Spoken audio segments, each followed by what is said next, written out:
नमस्कार दोस्तों। कहानियों की श्रृंखला में आज सुनेंगे मालती जोशी जी की कहानी शापित शैशव। तो आइए सुनते हैं। दरवाजे की घंटी इतनी जोर से बजी कि क्षण भर को हम सभी सहम गए। मैं समझ गई कि पारुल आई है और खूब भरी हुई आई है। दरवाज़ा खुलते ही वह घर में दाखिल हुई, पर रोज की तरह दंदनाती हुई अपने कमरे में गुम नहीं हुई। रसोई के दरवाजे पर खड़े होकर उसने तीखी आवाज़ में पूछा, आपने नीलम के यहाँ फ़ोन किया था? हाँ किया था। और सोनल के यहाँ भी? मैंने स्वीकारोक्ति में सिर हिला दिया। क्यों? अब इस क्यों का कोई क्या जवाब दे। इस तरह शहर भर में मुनादी करवाने की क्या ज़रूरत थी? अब इस सिरफिरी लड़की को कोई कैसे समझाए कि लड़की रात के 10-11 बजे तक घर नहीं लौटती तो घबराहट होती ही है। फिर उसकी मेज पर यहाँ वहाँ लिखे नंबरों को घुमाना भी पड़ता है। दरअसल तुम्हारे पापा यहाँ, उससे कोई फ़र्क नहीं पड़ता, उसने कड़कती आवाज़ में कहा। पापा घर में रहें या ना रहें, मेरे लिए शहर भर के फ़ोन खड़खड़ाने की कोई ज़रूरत नहीं।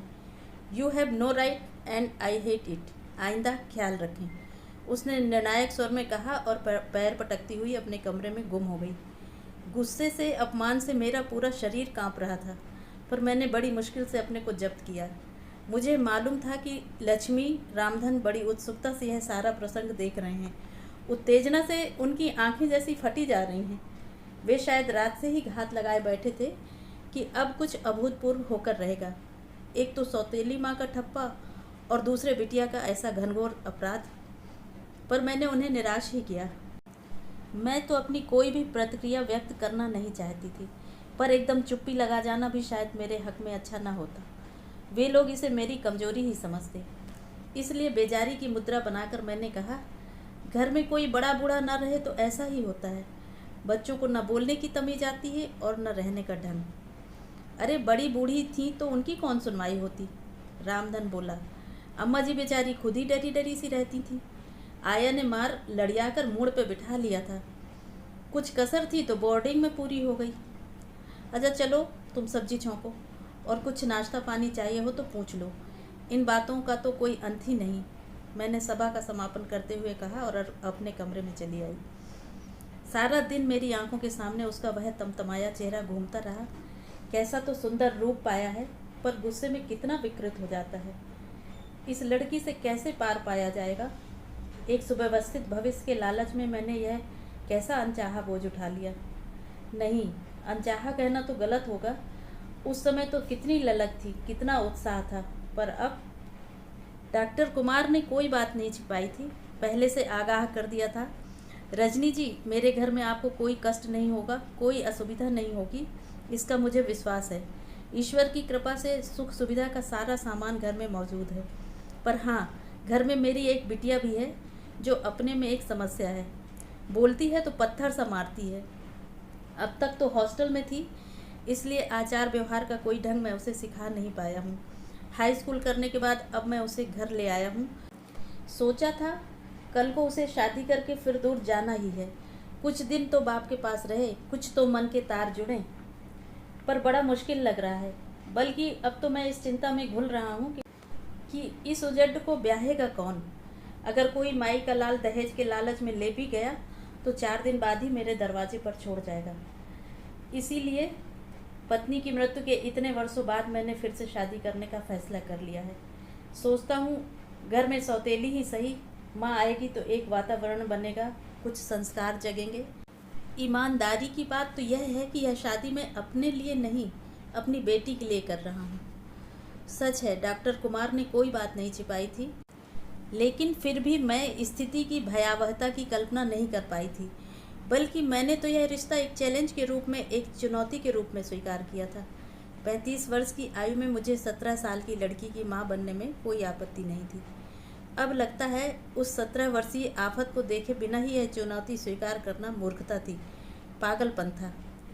मेरी और पारुल की पहली मुलाकात ही बड़ी लोमहर्षक थी। बिटिया को उसकी सहेली के यहाँ छोड़कर डॉक्टर केवल एक दिन के लिए इंदौर आए थे। हमारी शादी बहुत ही सादे समारोह में संपन्न हुई। भोज का आयोजन भी लंबा चौड़ा नहीं था। भैया ने केवल कुछ चुनिंदा दोस्तों और परिजनों को ही बुलाया था। फिर भी रात के 11 बज ही गए। भाभी उतनी रात को विदा करने के लिए तैयार नहीं थी। पर इनकी ज़िद के आगे उन्हें हार माननी पड़ी। कोई बारात की विदाई तो थी ही नहीं। हम दोनों ही कार में बैठकर चले तो 4 बजते बजते घर पहुंच गए। मैंने यह कभी नहीं सोचा था कि मेरे लिए बंधनवार सजे होंगे या किसी ने अल्पना डाली होगी। मैंने यह भी नहीं सोचा था कि शहनाई की मंगल ध्वनि मेरा स्वागत करेगी या कि ढोल की थाप से पूरा मोहल्ला गुंजायमान होगा। हम लोगों की शादी तो एक अनुबंध मात्र थी। भैया भाभी ने उसे एक उत्सव का रूप दे दिया था, बस। इस ओर वह उत्साह नहीं होगा, यह मुझे मालूम था। फिर भी मुंह अंधेरे अपने ही हाथों से ताला खोलकर घर में दाखिल होते मन बुझ सा गया। वेलकम होम, उन्होंने औपचारिकता बरती। थैंक यू, मैंने शिष्टाचार निभाया। थोड़ा सा मुस्कुरा दी ताकि मेरी हताशा जाहिर न हो। थक गई हो ना, अभी आराम कर लो। इतनी रात में घर क्या देखोगी? जी हाँ, अभी तो अपना कमरा ही दिखा दीजिए। कमरे में जाते ही मन प्रसन्न हो गया। लगा कि आने वाले के सम्मान में इसे नए सिरे से सजाया गया है। डोर मैट से लेकर बाथरूम में रखे टॉवल तक सब कुछ नए नए से थे, नया भी और ताज़ा भी। मन के किसी कोने में जो एक कांटा सा था कि मैं किसी की बासी गृहस्थी सजाने जा रही हूँ, वह कसक एकदम दूर हो गई। बॉस लेकर बाहर आई तो देखा वे कॉफ़ी लिए मेरी प्रतीक्षा कर रहे हैं। थैंक यू, मैंने मग उठाते हुए कहा, पर यह धन्यवाद निरी औपचारिकता नहीं थी। मैंने हृदय से उनका आभार माना था। इस समय सचमुच कुछ पीने का मन हो रहा था, पर घर में कोई था ही नहीं जो अनुरोध करता। अपने आप बनाना कुछ अच्छा नहीं लग रहा था। मैं सचमुच कृतज्ञ थी कि मुझे आते ही रसोई में पैर नहीं देना पड़ा। मैं तो सोच रही थी कि अब तो सुबह होने को है, सोकर क्या होगा, पर कब आंख लग गई पता ही नहीं चला। सुबह उठी तो दिन काफ़ी चढ़ चुका था और ये तैयार हो चुके थे। आज छुट्टी नहीं लेंगे? मैंने कातर स्वर में पूछा। जल्दी लौट आऊँगा, इन्होंने मुझे आश्वस्त किया। आओ नाश्ता कर लेते हैं, मैं रुका हुआ हूँ। नाश्ते की मेज़ पर ही रामधन से मुलाकात हुई। उसी ने फिर लक्ष्मी से मेरा परिचय करवाया। ये मेरी गृहस्थी के 2 आधार स्तंभ हैं, इन्होंने परिहास में कहा। पर मुझे तो तीसरे की तलाश थी। आखिर मुझसे रहा नहीं गया, पूछ ही लिया, बिटिया से नहीं मिलवाएंगे? क्षण भर को उनके चेहरे पर असमंजस के भाव उभरे। वह शायद बेबी तो सवेरे ही लौट आई हैं, रामधन ने सूचना दी। बुलावे का?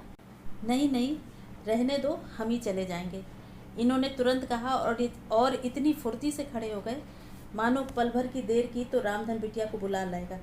आओ, इन्होंने कहा और मैं घिसटती से उनके पीछे चल दी। मुझे आश्चर्य भी हो रहा था और बुरा भी लग रहा था। क्या मैं इस योग्य भी नहीं कि कोई उत्सुकता से झांक ही ले? मिलने के लिए ठेठ कमरे में ही जाना पड़ेगा। पिछले बरामदे से सटा हुआ सबसे आखिरी कमरा उसका था। दरवाज़ा बंद था और भीतर माइकल जैक्सन चीख रहा था। इन्होंने नॉक किया।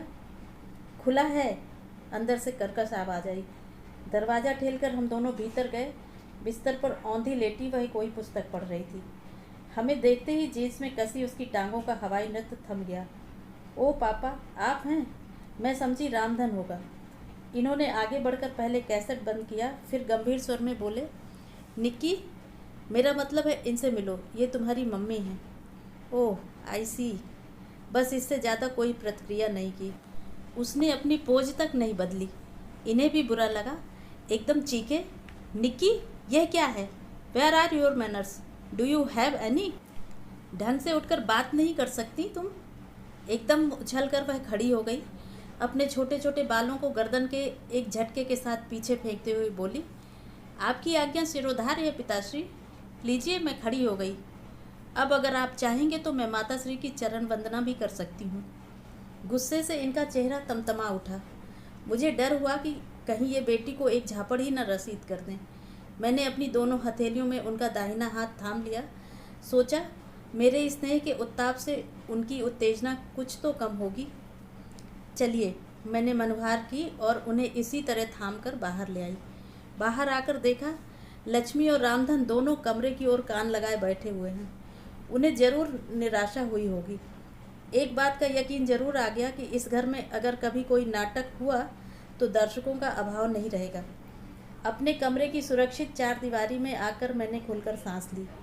इतनी देर से दम जैसे घुटा जा रहा था, लेकिन ये अब भी गुस्से से थर थर काँप रहे थे। प्लीज़ रिलैक्स, मैंने इनके बालों में उंगलियां फिराते हुए कहा। अपरिचय की सारी दीवारें संवेदना के उस प्रवाह में बह गए। कुछ क्षण बाद ये भी नॉर्मल होने लगे। सॉरी रजनी, इन्होंने भर्राई आवाज़ में कहा। फॉरगेट इट, मैंने इन्हें आश्वस्त करते हुए कहा। विश्वास कीजिए, मैंने किसी बात का जरा भी बुरा नहीं माना है। आप जरा उस लड़की की ओर से तो सोचकर देखिए। आप एक अनजान औरत को एकदम उसके सामने ले जाकर खड़ा कर देते हैं और कहते हैं यह तुम्हारी माँ है। बताइए, और आप उससे अपेक्षा करते हैं कि वह तमीज़ से पेश आए, उसकी प्रतिक्रिया एकदम नॉर्मल हो। How can it be possible? देखिए, बच्चे के मन में माँ की एक तस्वीर होती है। वह हर किसी को माँ के रूप में स्वीकार नहीं कर सकता। लेकिन निक्की को तो अपनी माँ की याद भी नहीं है। कुल जमा 2 साल की तो थी वह। उससे क्या फ़र्क पड़ता है? उसने माँ के चित्र तो देखे ही होंगे। उसी के सहारे उसकी कल्पना ने एक तस्वीर बनाई होगी। क्या पता वह मन ही मन उस तस्वीर को पूजती होगी। आप उससे यह आशा तो नहीं कर सकते कि वह मुझे देखते ही अपनी सारी श्रद्धा, सारा आदर मुझे दे दे। इसमें समय लगता है, बल्कि मेरा तो यह आग्रह भी नहीं है कि वह मुझे मम्मी ही कहे। उसके अंतर्मन से जो संबोधन निकलेगा मेरे लिए वही स्वीकार्य होगा। ये चुप ही बने रहे। सुनिए, मैंने अनुनय भरे स्वर में कहा, आज हमारी शादी का पहला दिन है। क्या मैं आपसे कुछ मांग सकती हूँ? इन्होंने प्रश्नार्थक नज़रों से मुझे देखा। आप निक्की को मेरे सामने या मेरे लिए डांटेंगे नहीं।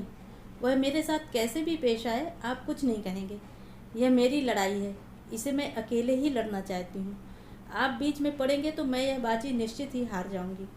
इसलिए प्लीज़, एज यू प्लीज़। बड़ी देर बाद इन्होंने कहा और उठकर ड्यूटी पर चले गए। कितनी दिलेरी से मैंने यह चुनौती स्वीकार की थी, किस बहादुरी से ऐलान किया था कि यह मेरी लड़ाई है, इसे मैं अकेले ही लड़ूंगी। पर अब लग रहा है कि यह बड़बोलापन मुझे महंगा पड़ रहा है। यह जंग जीतना उतना आसान नहीं है। यह लड़की तो मुझे परछाई भी नहीं छूने देती। इस उठा-पटक पे उसके पिता भी दूर छिटकने लगे हैं। मैंने एक संकल्प लिया था, घर का वातावरण जब तक सहज और सामान्य नहीं हो जाता, तब तक हम ना तो किसी रिश्तेदार को आमंत्रित करेंगे, न स्वयं कहीं जाएंगे। जब भी जाना होगा, तीनों साथ जाएंगे। रिश्तेदारों का तो वैसे भी कोई खतरा नहीं था। माँ जी की मृत्यु के बाद मेहमानों का सिलसिला वैसे भी थम गया था। खाली घर में दीवारों से सिर फोड़ने कौन आता? इन्हें भी किसी के यहाँ जाने का या बुलाने का चाव नहीं रह गया था। पर कहीं बाहर जाने के लिए वे अकुला उठे थे। घर में हमेशा एक अव्यक्त तनाव बना रहता, जिससे इनका मन घर से भागने को होता था। यूँ तो बिटिया रानी हमारी किसी बात में दखल नहीं देती थी, पर उसकी यह उपेक्षा ही मन पर बोझ बन जाती थी। पर कहीं जाना भी तो आसान नहीं था। हम लोग कहीं पिक्चर या पार्टी में भी जाते तो मेरा मन अपराध बोध से ग्रस्त हो जाता। शहर से दूर जाने का तो सवाल ही नहीं उठता था। निक्की को क्या हर बार सहेली के यहाँ भेजा जा सकता था? उसे ही यह क्या अच्छा लगता? घर पर उसे नौकरों के भरोसे छोड़ना भी तो संभव नहीं था। लोग बाग मखौल नहीं उड़ाएंगे।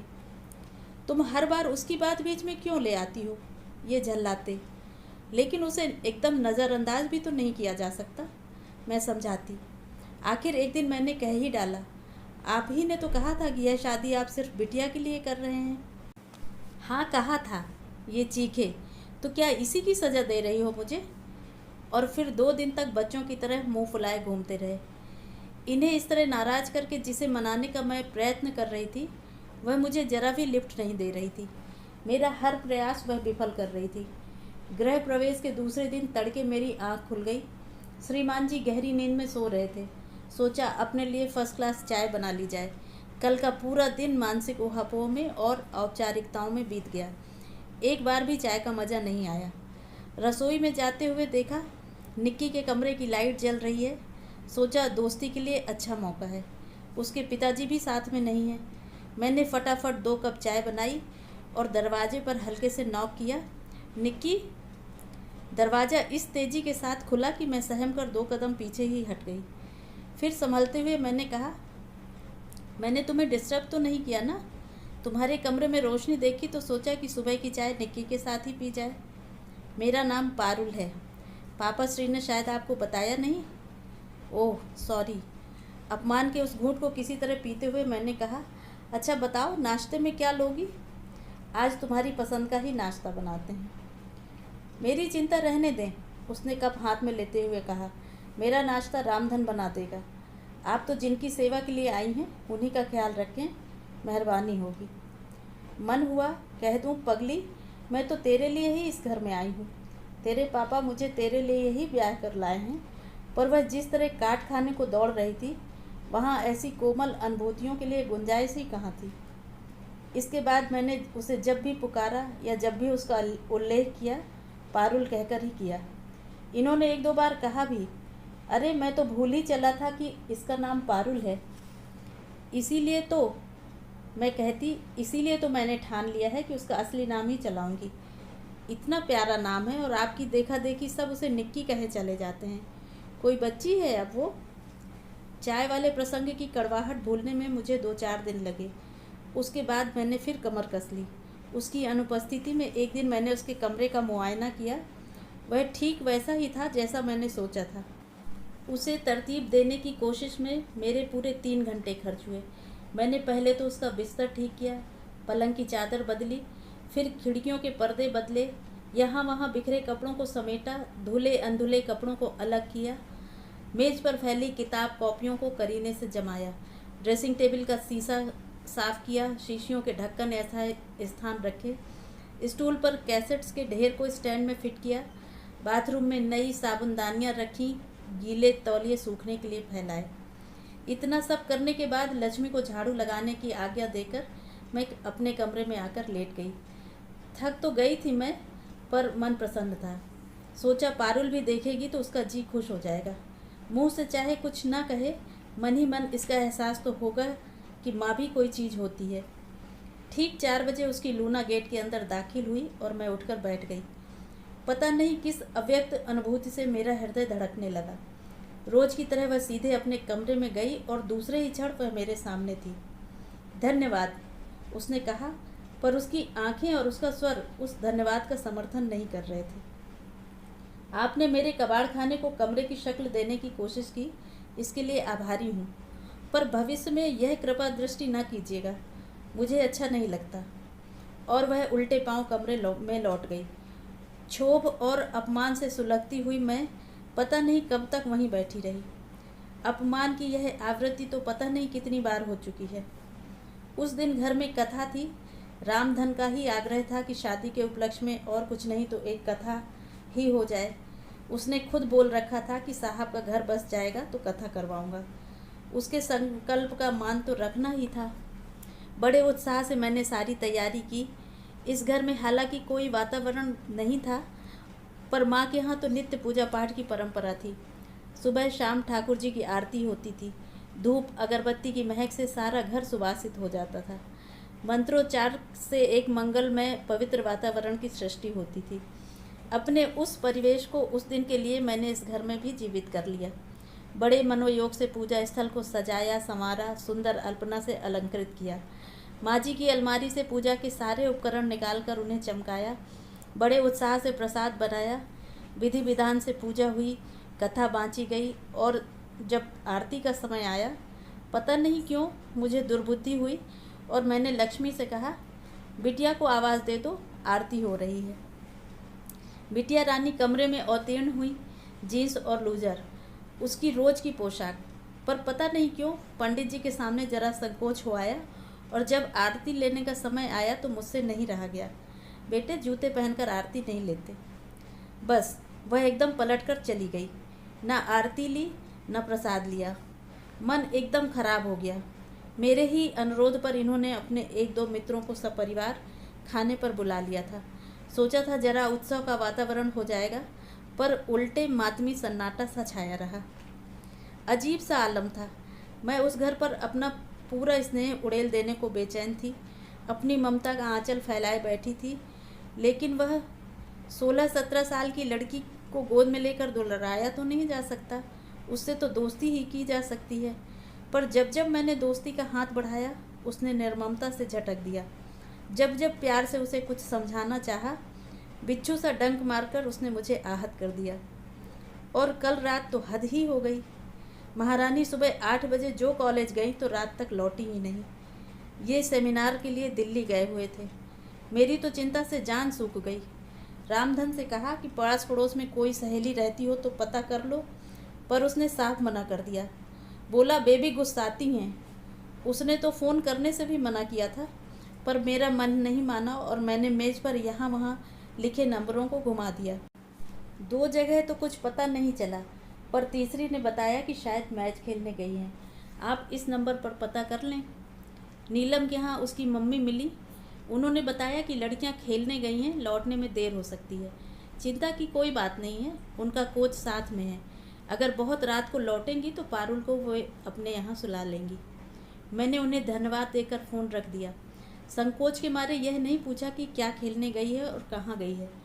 एक माँ को इतना तो मालूम होना चाहिए। वैसे इतने दिनों में मैं यह तो जान गई थी कि पारुल टेबल टेनिस खेलती है और अपने कॉलेज को रिप्रेजेंट करती है। जानकर सचमुच खुशी हुई थी, पर इसका यह मतलब तो नहीं कि आपको बिना पूछे हर कहीं जाने की आज़ादी मिल गई। अगर कार्यक्रम ऐन वक्त पर तय हुआ है तब भी फ़ोन तो किया ही जा सकता है। रात मैंने कैसे काटी मैं ही जानती हूँ। डॉक्टर घर पर नहीं थे, नहीं तो मैं इतनी रात उसे घर पर ले आती और सारे आदर्शों को ताक पर रखकर खूब खरी खोटी सुनाती। सोचा तो यही था कि सुबह जैसे ही वह घर में दाखिल होगी उसे खूब आड़े हाथों लूँगी, लेकिन यह तो हुआ नहीं। उल्टे वही मुझ पर बरस कर चली गई और मैं बस चुपचाप सुनती रही। रात को ये दिल्ली से लौटे तो मैंने उन्हें सारा किस्सा सुनाया, पर इन्होंने कोई प्रतिक्रिया व्यक्त नहीं की। उल्टे बड़े लापरवाह ढंग से बोले, हाँ नीलम के यहाँ रह गई होगी, उसकी बड़ी पक्की सहेली है। मुझे बहुत ताव आया। एक मैं ही बेवकूफ़ हूँ जो रात भर जागती रही, दिन भर सुलगती रही। जिनकी बेटी है उन्हें तो कोई चिंता ही नहीं है। फिर अपने पर ही शर्म हो आई। बेटी क्या सिर्फ उन्हीं की है? मैंने तो डॉक्टर कुमार को उनके पूरे परिवेश के साथ स्वीकार किया है। फिर क्या मेरी कोई जिम्मेदारी नहीं? बाप की नज़रें जिन्हें पकड़ नहीं पाती, माँ की नज़रें क्या उन खतरों से गाफिल रह सकती हैं?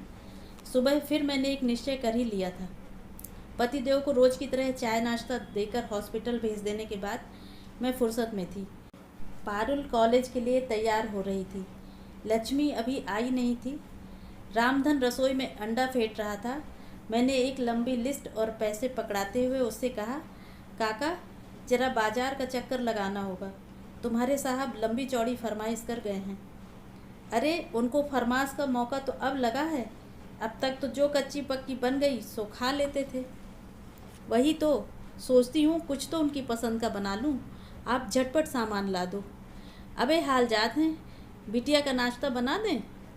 वह तो मैं बना लूँगी, कहकर मैंने तुरंत गैस जलाकर फ्राइंग पैन चढ़ा दिया। अब अंडे का कटोरा मेरे हवाले करने के सिवा उसके पास कोई चारा ही नहीं रहा। बेचारा चुपचाप झोला उठाकर चला गया। अब मैदान साफ था। धावा बोलने का यही सुनहरा मौका था। मत चूके चौहान, मैंने अपने आप से कहा और ईष्ट देव का जाप करते हुए दरवाजे पर नॉक किया। खुला है, वह हमेशा की तरह चीखी। नाश्ते की सजी हुई ट्रे लेकर मैंने कमरे में प्रवेश किया। वह ड्रेसिंग टेबल के सामने खड़ी थी। शीशे में मेरा प्रतिबिंब देखते ही चौंक पड़ी। आप? हाँ।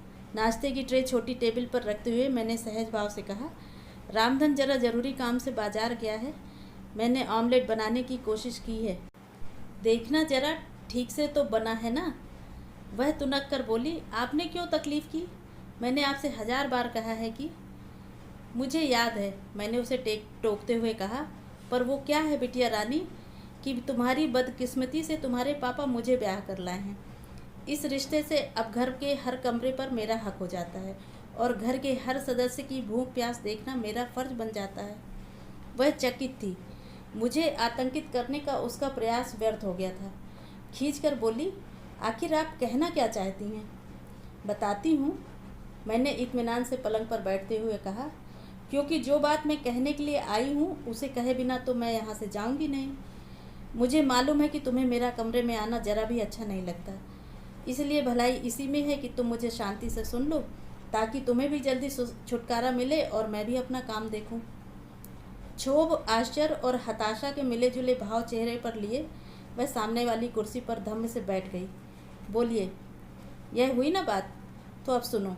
कल तुम गुस्से में थी, मैं भी नौकरों के सामने तमाशा नहीं करना चाहती थी, लेकिन आज एक बात ध्यान से सुन लो। जब भी तुम्हें कहीं बाहर जाना हो या आने में देरी की संभावना हो, घर पर बता कर जाया करो। अगर समय पर प्रोग्राम बने तो फ़ोन कर दिया करो। परसों वाला किस्सा दोबारा रिपीट ना हो। यह आपका हुक्म है, ऐसा ही समझ लो। मैं ऐसे हुक्म मानने की आदी नहीं हूँ। मानना पड़ता है पारुल, तुम तो हॉस्टल में रह चुकी हो, जानती हो वहाँ भी एक डिसिप्लिन होता है। फिर यह तो घर है। घर है तभी तो, यहाँ तो आज़ादी से रहने दीजिए। आज़ादी का मतलब स्वच्छंदता नहीं होता बेटे। घर में तो अनुशासन बेहद ज़रूरी है। हॉस्टल में तो एक वार्डन होता है, परंतु घर में तो हम स्वयं ही अपने नियामक होते हैं। क्यों? घर में आप हैं तो? उसने चिढ़कर कहा। आप तो घर को जेल बना कर रख देंगी। जेल? और क्या, कौन सी कसर छोड़ी है आपने? जेल से भागे हुए कैदी की तरह ही तो मेरा पीछा किया है। पता नहीं कितनों को फ़ोन किया था उस रात। इससे तो अच्छा था पुलिस में रिपोर्ट दर्ज करा देती। उफ, मुझे तो अपनी फ्रेंड्स के सामने आंखें उठाते शर्म आ रही थी। कहते कहते वह सचमुच रुआंसी हो आई थी। कमाल है पारुल, तुम्हें इसलिए शर्म आ रही है कि हमने तुम्हारी खोज खबर ली, तुम्हारा पता ठिकाना जानने की कोशिश की। अगर हम तुम्हारी ओर से लापरवाह होकर बैठ जाते तो तुम्हें अच्छा लगता? इससे क्या तुम्हारी इज्जत बढ़ जाती? नहीं बेटे, इससे इज्जत बढ़ती नहीं घटती है। शर्म की बात यह नहीं है कि घर पर किसी को तुम्हारी फिक्र है। शर्म की बात तो तब होती जब तुम दिन भर गायब रहती और कोई तुम्हें तलाश न करता। तुम इतनी फालतू नहीं हो पारुल, तुम इस घर की लाडली बिटिया हो। अच्छा खैर, अब नाश्ता कर लो। उस दिन नाश्ता अनछुआ ही रह गया। लक्ष्मी ने ट्रे मेरे सामने रखकर अर्थपूर्ण दृष्टि से मुझे देखा। मैंने कोई लिफ्ट नहीं दी और लापरवाही से कहा, आज मैंने बनाया था ना, अच्छा नहीं बना होगा, कोई बात नहीं, कैंटीन में खा लेगी, वहाँ तो सब चीज़ें मिलती हैं। आलोचना का इतना अच्छा मौका हाथ से निकल जाने पर लक्ष्मी उदास हो गई। फिर बड़ी देर तक रामधन के साथ खुसुर फुसुर होती रही। शायद रामधन ने बताया भी हो कि आज बहू जी ने ज़बरदस्ती अपने हाथ का नाश्ता खिलाना चाहा था, तभी बेबी भूखी चली गई। जो भी हो, 4-5 दिन तक वह यूं ही अनमनी बनी रही। खाना भी ऐसा वैसा ही खाती रही। रामधन मनोहार भी करता रहा। मैंने ध्यान न दिया, न मनाने की कोशिश की। मैं वह सीमा पार कर चुकी थी। अब पहल उसे ही करनी थी। मैं केवल प्रतीक्षा कर रही थी, एकदम तटस्थ भाव से। पर मेरी यह तटस्थता कितनी सतही थी, इसका शीघ्र ही पता चल गया। उस दिन सुबह से ही रिमझिम शुरू हो गई थी। जाते समय पारुल रेनकोट के लिए गेट से लौट कर आई थी, यह मैंने देखा था। ये जब लंच के लिए आए, पानी तब भी बरस रहा था, पर हल्का था। हम लोग खाना खाकर लेटे ही थे कि बारिश तेज हो गई। 3 बजे तक तो उसने घनघोर रूप धारण कर लिया। देखिए तो कैसा धुआंधार बरस रहा है। सावन का महीना है, अब भी नहीं बरसेगा। मुझे तो पारुल की चिंता हो रही है। कॉलेज भी तुम्हारा शहर के दूसरे छोर पर है। रेनकोट लेकर गई है ना? ओफो, ये पानी तो देखिए, ये क्या रेनकोट के बस का है? जिस पर वह लूना से गई है पूरी भीग जाएगी, तो घर आकर कपड़े बदल लेगी। आप तो कमाल करते हैं। तो मुझे क्या करने को कहती हो? उसे जाकर ला नहीं सकते? ज़रूर ला सकता हूँ, पर जानती तो हो वह लड़की कैसी तूफ़ान है। मैं चला भी जाऊँ तो क्या वह मेरे साथ आएगी और लोगों के सामने मेरा तमाशा बन जाएगा। और देखो, कहीं फ़ोन मत करना, उस दिन जैसा नाटक हो जाएगा। तो क्या हाथ पर हाथ धरे बैठे रहें? मैंने चिढ़कर कहा। कैसे बाप हैं आप? पानी ही बरस रहा है, कोई प्रलय नहीं आया है जो तुम इतना परेशान हो रही हो। उसकी बहुत सी सहेलियां वहीं आसपास रहती हैं, थोड़ी देर के लिए कहीं भी रुक जाएगी। Now relax. किसी के रिलैक्स कह देने से क्या होता है? मेरी चिंता तो वैसी ही बनी रही। पता नहीं कितनी बार तो मैंने दरवाजे के चक्कर लगाए होंगे, पता नहीं कितनी बार तो कहा होगा, लड़की पता नहीं कहाँ रह गई। शाम को पानी का जोर थोड़ा कम हुआ, पर लड़की का कहीं पता नहीं था। मेरी व्यग्रता और बढ़ गई थी। सोच लिया कि अगर 7 बजे तक वह नहीं लौटी तो उसके पिता को गाड़ी निकालनी ही होगी। मैं घड़ी की सुइयों पर नज़रें गड़ाई थी कि रामधन की आवाज़ आई, बहू जी, बेबी आ गई। मैं दौड़कर दरवाजे पर पहुंची। देखा लथपथ चली आ रही है, साथ में 2 मूर्तियां और हैं। लीजिए साहब, संभालिए अपनी अमानत। अरे ऐसा तूफान मचाया कि बस बरसते पानी में आना पड़ा। पागल, मैंने पारुल को हल्की सी चपत लगाते हुए कहा। अपने साथ आंटी को भी गीला कर दिया। फ़ोन कर देती तो पापा खुद ले जाकर लिवा लाते। उसने मुझसे नहीं कहा था बहन जी, वह तो अकेली ही आ रही थी। पर बताइए, जवान जहान लड़की को ऑटो में कैसे अकेले भेज दें? ज़माना कितना ख़राब चल रहा है। लड़कियों को तो कुछ कहो तो बुरा लगता है, पर आप ही बताइए। आप भीतर तो आइए, ऑटो खड़ा है, उसे मैं विदा कर देती हूँ, ये आपको छोड़ आएंगे। पारुल, तुम जाकर फटाफट कपड़े बदलो, नहीं तो बीमार पड़ जाओगी। भीतर जाकर मैंने रामधन को अदरक वाली चाय बनाने का आदेश दिया, लक्ष्मी के हाथ ऑटो के पैसे भिजवाए, इन्हें तैयार रहने की सूचना दी और फिर 2 तौलिया लेकर बाहर आ गई। तब तक माँ बेटी ड्राइंग रूम में आ चुकी थी। मुझे लगा कि आगंतुक महिला भीतर आने को उत्सुक ही थी, तभी तो जरा से अनुरोध पर मान गई। डॉक्टर साहब आज शायद घर पर ही हैं? उन्होंने पूछा। जी हाँ, रोज़ तो 6 बजे ही निकल जाते हैं। आज पारुल की वजह से रुक गए। उसे लेने ही जा रहे थे, पर पता नहीं था कि वह कहाँ पर है। सब की सब हमारे घर पर ही इकट्ठा हो गई थी। मैंने भी VCR लगा दिया। वही मैंने प्यार किया, पता नहीं कितनी बार देखती हैं ये लोग। पर आज तो पिक्चर आधी भी नहीं हुई और सब की सब खड़ी हो गई। पारुल तो एकदम सड़क पर चल दी। बड़ी मुश्किल से रोका उसे मैंने और साथ ले आई। बहुत डरती है आपसे? जी नहीं जी, डर तो होना ही चाहिए। चोट माँ की हो या बाप की, लड़कियों को थोड़ी तो दहशत होनी चाहिए। दरअसल चिंता हो जाती है, मैंने मिमियाते हुए कहा। एक बार पता रहे ना कि कहाँ है तो फिर कोई बात नहीं। पर यही तो मैं इनसे कह रही थी, घर में माँ होने से बहुत फ़र्क पड़ता है, भले ही वह। मम्मी, उनके सौतेली कहने के पहले ही लड़की ने डपट दिया। मम्मी, तुम्हें कुछ मालूम तो है नहीं, बस बोलती जा रही हो। डर वर की कोई बात नहीं है। दरअसल उसकी गीतांजलि और शाहीन से झड़प हो गई थी, इसीलिए वह पिक्चर छोड़कर चल पड़ी थी। अरे, मुझे तो पता ही नहीं चला, क्या हुआ था?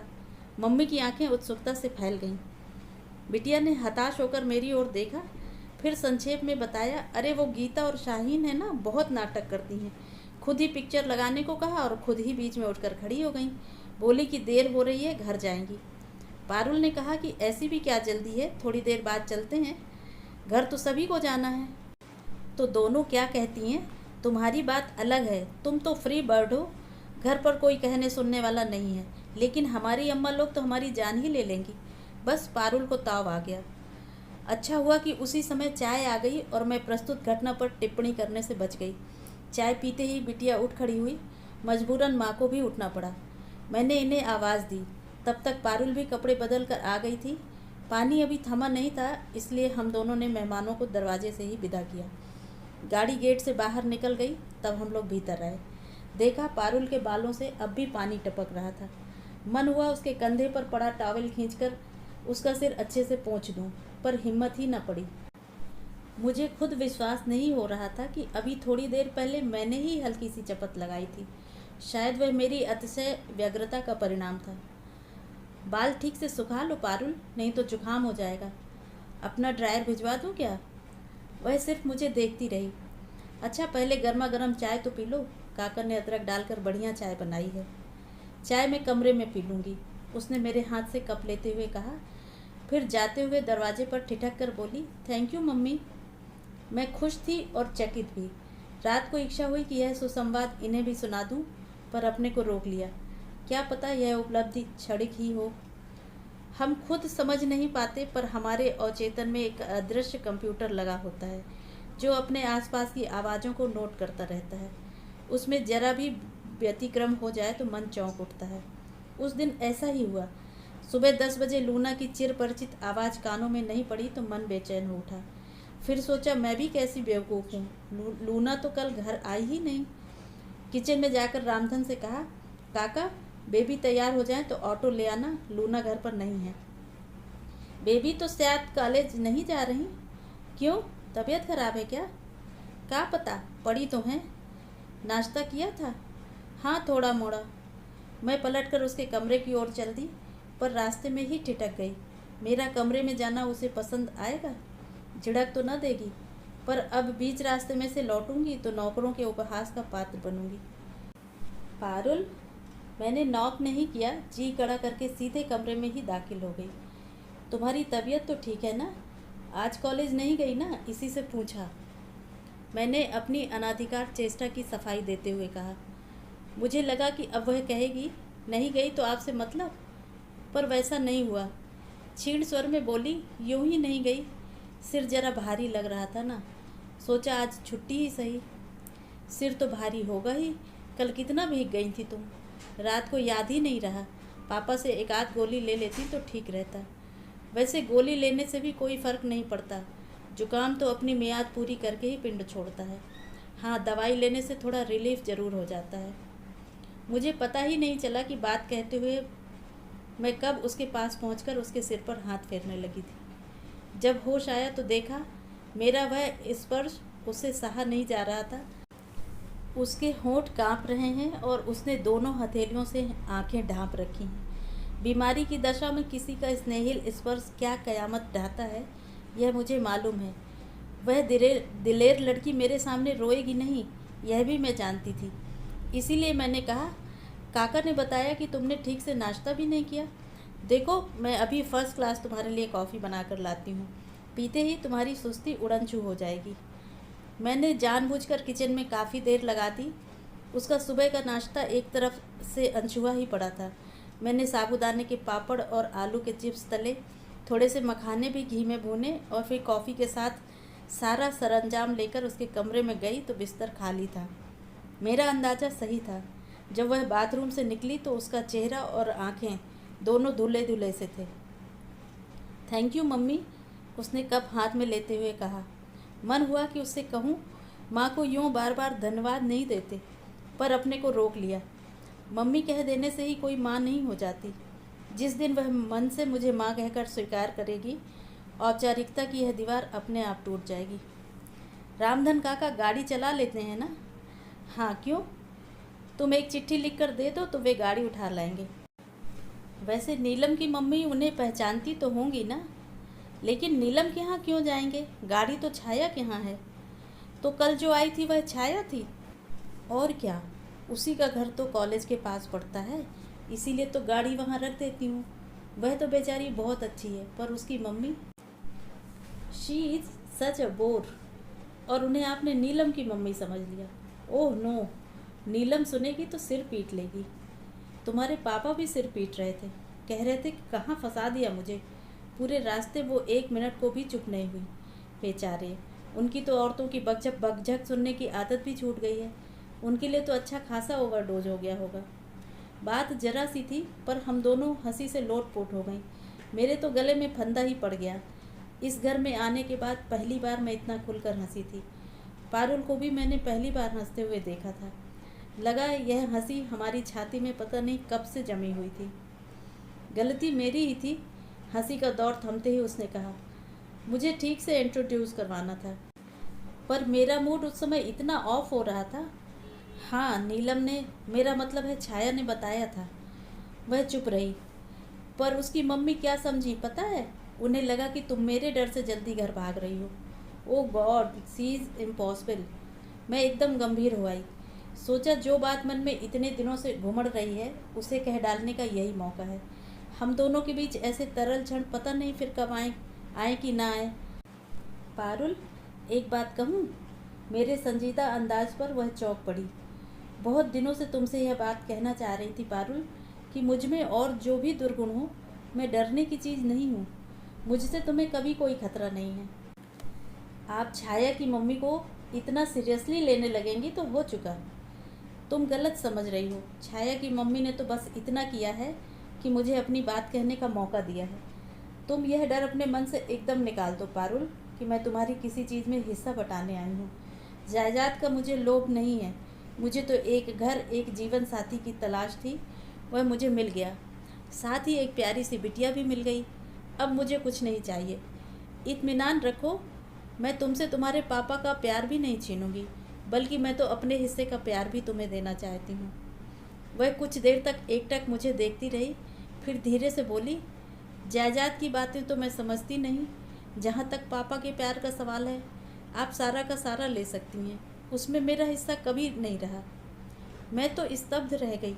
इतनी छोटी सी लड़की और इतनी बड़ी बात कह गई। कितनी बड़ी और कितनी कड़वी।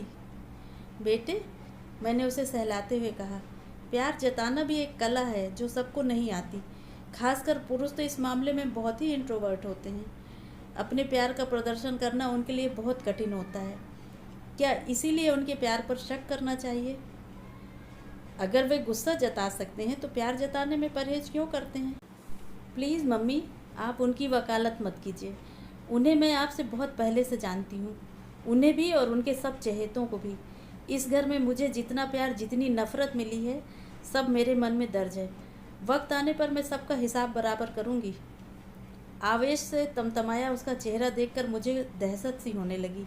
इतनी सी बच्ची और मन में इतना विष, अच्छा नहीं लगा। पारुल की हम उम्र अपनी भांजियाँ और भतीजियाँ याद आईं, जो तितली की तरह उड़ती फिरती हैं। जीवन का कोई सुख दुख उन्हें ज़्यादा देर तक व्यापता नहीं। और यह लड़की, कितनी गांठें हैं इसके मन में। सहज स्नेह से वंचित बचपन इसे एकदम खूंखार बना गया। प्यार तो मुझे बस एक ही ने किया था, उसने जैसे अपने आप से कहा। वही थी जिसने मुझे ममता का अर्थ समझाया, पर लोगों से वह भी तो नहीं देखा गया। मृत्यु पर तो किसी का वश नहीं है ना पारुल। मैं अपनी माँ की बात नहीं कर रही, वह तुनक कर बोली। उनके प्यार का तो स्वाद भी मुझे याद नहीं। मैं तो दिद्दा की बात कर रही हूँ। दिद्दा? हाँ, मेरी आया थी वह, पर मेरे लिए तो माँ ही थी। उसने मेरे लिए वह सब कुछ किया जो एक माँ अपने बच्चे के लिए करती है। मेरी पूरी दुनिया थी दिद्दा, मेरी ढाल थी, मेरा कवच थी। उनके रहते कोई मेरी तरफ आंख उठाकर भी नहीं देख सकता था। फिर वह चली क्यों गई? वह क्यों जाती? परम पूजनी दादी जी को फूटी आंख नहीं सुहाती थी ना, इसीलिए बीमारी के बहाने उसे निकाल बाहर किया। कितनी बड़ी थी उस समय तुम? यही कोई 8 साल की। दिद्दा को तो भेज दिया, पर दादी से क्या कुछ संभलता था? मुझे फिर उठाकर नानी के यहाँ पटकाए। नानी बेचारी तो बिस्तर से लगी थी। घर में मामी का राज था। उन्होंने सुबह शाम जली कटी सुनाकर मेरा खून सुखा डाला। फिर साल भर बाद वापस छोड़ गई कि हमारे बस का नहीं है। फिर बुआ जी का आगमन हुआ। आप बुआ जी से मिली हैं? नहीं तो ज़रूर मिलिएगा, जी खुश हो जाएगा। दादी की ट्रू कॉपी हैं। उन्हें तो लगा कि शायद उन्हें रिमांड होम का वार्डन बनाकर भेज दिया गया। आते ही शुरू हो गई। 6 महीने में मैं भी तंग आ गई। दादी से भी देखा नहीं गया। बोली लड़की को उठाकर हॉस्टल में डाल दो। पापा तो ठहरे श्रवण कुमार, माँ की बात टालने का सवाल ही नहीं था। कितनी बड़ी थी तुम तब? 12वां चल रहा था। घर छोड़ने का दुख तो क्या होता। हाँ, हॉस्टल की सख्ती रास नहीं आई कुछ दिन, फिर आदत पड़ गई। लेकिन जैसे ही पापा श्री को पता चला कि इसे हॉस्टल लाइफ रास आ गई है, घर ले आए। आप कहती हैं कि वे मुझे प्यार करते हैं, तो एक बार तो उन्होंने पूछा होता कि निक्की, तुम्हें क्या अच्छा लगता है, किसके पास रहना चाहोगी, कहाँ रहोगी? बस मनमानी करते रहे, जैसे निक्की न हुई कोई गुड़िया हो गई, जहाँ चाहो पटक दो। ये आखिरी बात कहते कहते उसका आवेश रुलाई में बदल गया। मैं विस्मित थी। कभी सोचा भी न था कि यह नन्ही सी जान अपने अंदर इतना दुख, इतनी वेदना, इतना आक्रोश समेटे है। मुझे आश्चर्य हो रहा था कि एक ही सांस में वह मुझसे सब कुछ कैसे कह गई। पर यह सब अनजाने में ही हुआ होगा। यह दुख बरसों से उसके मन में कुंडली मारे बैठा होगा। निश्चित ही अपनी सखी सहेलियों से उसने कभी अपना दर्द बांटा नहीं होगा, नहीं तो उसमें इतना आवेग न होता। अपनी हमजोलियों के बोझ में तो उसकी प्रतिभा एक दिलेर लड़की की ही है। उसके सामने वह अपनी करुण गाथा कभी नहीं दोहराएगी। मेरे सामने भी वह इतना नहीं खुलती, पर अपने पापा के प्रति गुस्से का इजहार करते करते वह कब भावुक हो आई, उसे खुद ही पता नहीं चला। पारुल, मैंने शांत स्वर में कहा, अगर मैं कहूँ कि वे तुम्हारे साथ कुछ दिन रहना चाहते हैं, इसीलिए तुम्हें हॉस्टल से ले आए हैं, तो क्या विश्वास करोगी? उत्तर में उसने मुंह बिचका दिया।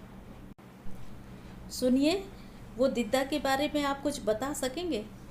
अच्छे भले सो रहे थे, एकदम से उठकर बैठ गए। आंखें ऐसी जल उठी मानो मैंने कोई अछम अपराध कर डाला हो। समझ गई लड़की ने यह तेवर बाप से ही लिए हैं। उसका भी गुस्सा नाक पर ही तो रखा रहता है। क्या जानना चाहती हो उसके बारे में? क्यों जानना चाहती हो? ये गुर्राए। बस यूं ही जरा सी क्यूरियोसिटी थी। देखो, तुम्हारा समय न कटता हो तो लाइब्रेरी ज्वाइन कर लो या फिर किसी क्लब में जाना शुरू कर दो, लेकिन ये नौकरों चाकरों में बैठकर गप्पे लड़ाना बंद करो। स्तब्ध रह गई मैं। इस तरह भी कोई मुझसे बात कर सकता है? मुझे भी ताव आ गया। डॉक्टर कुमार, याद रहे कि मैं कोई 16-17 साल की ब्याहुली नहीं हूँ। आपको मेरी डिग्रियों का ध्यान नहीं रहा, ठीक है।